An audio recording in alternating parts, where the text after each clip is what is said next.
Hello and welcome everyone. आज हम discuss करेंगे एग्रोनॉमी सब्जेक्ट के नेक्स्ट इम्पॉर्टेंट टॉपिक के बारे में डिस्कशन, जो कि है irrigation water quality. Different criteria क्या है इरिगेशन वाटर की क्वालिटी को निर्धारित करने के, और जो पुअर क्वालिटी वाटर है उसकी प्लांट ग्रोथ के ऊपर क्या प्रभाव देखने को मिलता है।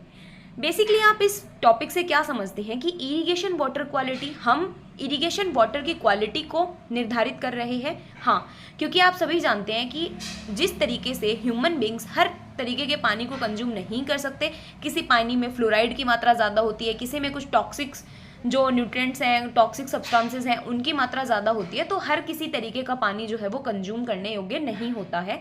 ठीक उसी तरीके से इरिगेशन वाटर के भी कुछ क्वालिटीज़ डिसाइड की गई हैं, जिसमें कि इरिगेशन वाटर भी अगर एक पर्टिकुलर क्वालिटी तक का है तभी उसे इरिगेशन पर्पसेस के लिए यूज़ किया जाएगा, अदरवाइज उसे यूज़ नहीं किया जाएगा। अब ये जो क्वालिटी है, इरिगेशन वाटर की जो क्वालिटी है, ये अलग अलग क्राइटेरिया से निर्धारित की जाती है। ऐसा नहीं है कि सिर्फ एक चीज़ है तो उसको हम यूज़ नहीं करेंगे। जैसे कि हम बोल सकते हैं एल्कलिनिटी, सैलिनिटी, पीएच, एसएआर, जैसे सोडियम एब्जॉर्प्शन रेट बोला जाता है।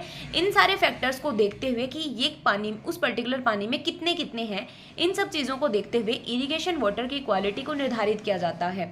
और उस बेसिस पर इरिगेशन वाटर को 5 क्लासेस में डिवाइड किया जाता है। Class first, second, third, fourth and fifth, जिसमें जो लास्ट क्लास फिफ्थ है उसका जो पानी है वो हम इरिगेशन वाटर के लिए यूज़ नहीं करते हैं। यानी कि क्रॉप्स में इरिगेशन के लिए हम क्लास फिफ्थ जो वाटर क्लास है उसका पानी यूज़ नहीं कर सकते हैं, जबकि जो क्लास फर्स्ट का पानी है वो एक्सीलेंट कैटेगरी में कंसिडर किया जाता है, क्लास सेकंड का पानी गुड कैटेगरी में, क्लास 3 का पानी जो है वो परमिशिएबल, और क्लास फोर्थ का डाउटफुल कैटेगरी में कंसिडर किया जाता है।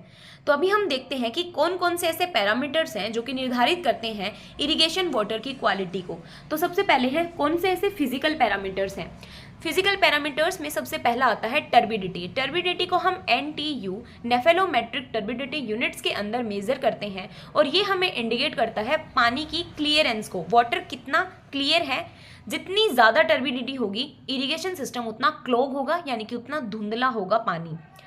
और टेम्परेचर की बात करें तो अगर बहुत ज़्यादा टेम्परेचर हुआ तो ये प्लांट मेटाबॉलिज्म को अफेक्ट करता है। अगर हम केमिकल पैरामीटर्स की बात करें कि इरिगेशन वाटर क्वालिटी को जांचने के लिए हम कौन से केमिकल पैरामीटर्स को यूज़ करते हैं, तो बेसिकली पीएच लेवल और सैलिनिटी। पीएच लेवल इसलिए क्योंकि पीएच लेवल जो है वो न्यूट्रिएंट की अवेलेबिलिटी को इन्फ्लुएंस करता है। आप सभी को पता है कि एक पर्टिकुलर पीएच लेवल पर ही प्लांट्स जो है वो सबसे ज़्यादा न्यूट्रिएंट अपटेक पर कर पाते हैं। और प्लांट्स न्यूट्रिएंट अपटेक कैसे करते हैं, जब पानी के अंदर न्यूट्रिएंट्स डिजोल्व होते हैं तब पानी के साथ जो प्लांट्स हैं वो न्यूट्रिएंट्स अपटेक करते हैं। तो पीएच लेवल जो है वो न्यूट्रिएंट की अवेलेबिलिटी को इन्फ्लुएंस करता है।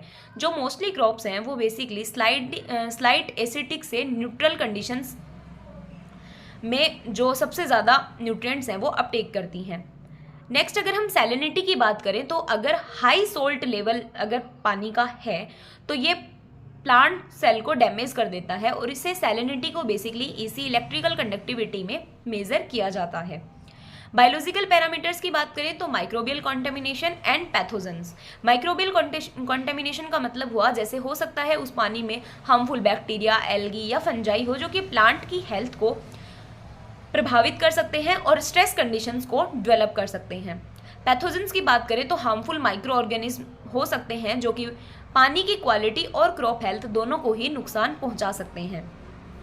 न्यूट्रिएंट कंटेंट की बात करें तो मैक्रो और माइक्रो न्यूट्रिएंट्स जो हैं वो पानी में होने चाहिए, जो कि प्लांट ग्रोथ के लिए एसेंशियल होते हैं। और इनका अगर इम्बैलेंस हुआ मैक्रो और माइक्रो न्यूट्रिएंट्स का, तो ये इनकी जो डेफिशिएंसी है या फिर इनकी अधिकता ये टॉक्सिसिटी या डेफिशिएंसीज कोज कर सकते हैं प्लांट के केस में।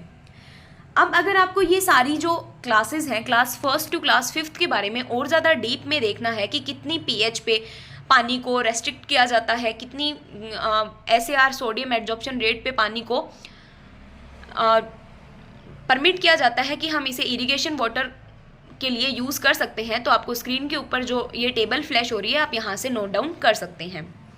नेक्स्ट आता है effect of poor quality water on plant growth.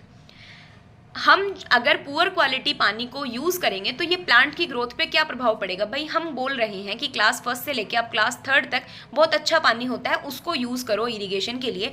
तो अगर आप पुअर क्वालिटी वाटर को यूज़ करेंगे तो क्या फ़र्क पड़ जाएगा, है ना। तो प्लांट ग्रोथ के ऊपर क्या इफेक्ट पड़ जाएगा अगर हम पुअर क्वालिटी वाटर को यूज़ कर रहे हैं। सबसे पहला तो न्यूट्रिएंट अपटेक के ऊपर, क्योंकि पुअर क्वालिटी पानी जो है उसमें लिमिटेड एसेंशियल न्यूट्रिएंट्स होते हैं, उसमें बहुत न्यूट्रिएंट्स नहीं होते हैं, जो कि प्लांट की ग्रोथ को स्टंटिंग कर देता है, प्लांट की ग्रोथ को रोक देता है और प्लांट के डेवलपमेंट में इशू क्रिएट करता है।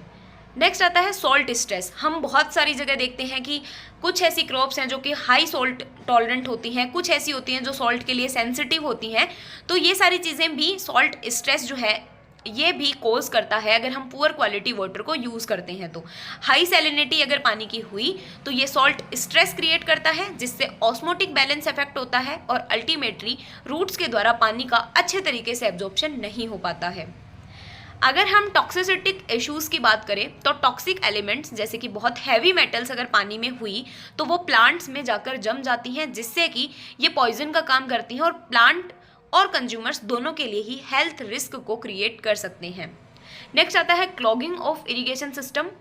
अगर बहुत ज़्यादा सॉल्ट जैसी चीज़ें अगर पानी में जमा रही तो ये हमारे इरिगेशन सिस्टम को ब्लॉक कर देती हैं। बहुत पुअर क्वालिटी पानी अगर हम यूज़ करते रहेंगे तो ये जो सॉल्ट वगैरह हैं ये एक्यूमुलेट होते रहेंगे हमारे इरिगेशन सिस्टम में और आफ्टर अ टाइम ये इरिगेशन सिस्टम को ब्लॉक कर देते हैं। नेक्स्ट आता है डिजीज़ का स्प्रेड। अगर वाटर ही कंटेमिनेटेड है, अगर उसमें बहुत सारे पैथोजेंस पहले से ही हैं तो प्लांट में डिजीज़ अक्रेंस के चांसेस बहुत बढ़ जाते हैं। और सोइल स्ट्रक्चर के ऊपर भी पुअर क्वालिटी वाटर जो है वो इम्पैक्ट डालता है। ये सोइल की स्ट्रक्चर, उसकी पानी को टेक करने की कैपेसिटी, न्यूट्रिएंट्स, इन सब के ऊपर नेगेटिव इम्पैक्ट पड़ता है। तो ये सारे थे कि कौन कौन से इफेक्ट्स हैं जो कि पुअर क्वालिटी वाटर को यूज़ करने से होते हैं। बेसिकली इनमें जो क्वेश्चन पूछा जाता है वो अगर पूछा जाएगा तो इरिगेशन वाटर क्वालिटी क्या है, इसके लिए कितनी क्लासेस को सेट किया गया है, वो क्या है, कौन सी क्लास का जो पानी है वो एक्सीलेंट है, कौन सा बेसिक है, कौन सा पुअर है, किसको हम यूज़ नहीं कर सकते हैं पानी में, और कौन कौन से बेसिकली क्राइटेरिया हैं, कौन कौन से पैरामीटर्स हैं। फिजिकल पैरामीटर्स में क्या आएगा, केमिकल और बायोलॉजिकल पैरामीटर्स में किन किन पैरामीटर्स को इन्वॉल्व किया जाता है जो कि पानी की क्वालिटी को निर्धारित करते हैं। यही सब क्वेश्चंस जो हैं वो इसमें पूछने के चांसेस रहेंगे।